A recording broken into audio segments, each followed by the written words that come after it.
It was a private funeral for family and closest friends, but the guests just kept on coming, including some of the biggest names in rugby league from different eras. I know that he got a bit disappointed at times when we weren't as skillful as what he was, but he was a freak in that regard. He's a great football coach for the Queensland sides in the 80s, but better than that, he was one of the best blokes you'd ever meet.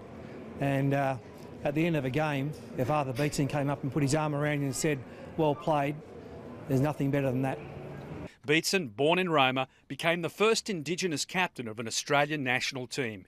He began his career at Redcliffe in 1964 and finished it at the same location in 1981 as captain coach. In between, he played for Balmain, East and Parramatta.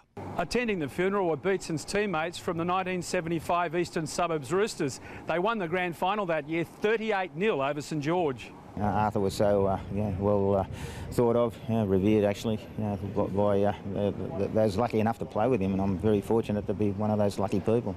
Over 1,000 of his closest family and friends farewelled Big Artie in the middle of Dolphin Oval. And one of the last remaining members of the 1948 Invincibles cricket side, Sam Loxton, has been laid to rest on the Gold Coast. The 90-year-old died last Saturday. The Victorian all-rounder played 12 tests and was a member of Don Bradman's Invincibles in 1948. When he retired from playing, Loxton entered politics, became a test selector and an umpire. He's had a full life and an enjoyable one, and it's just so pleased that I was a part of his life.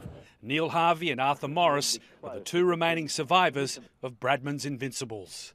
Glenn Palmer, ABC News.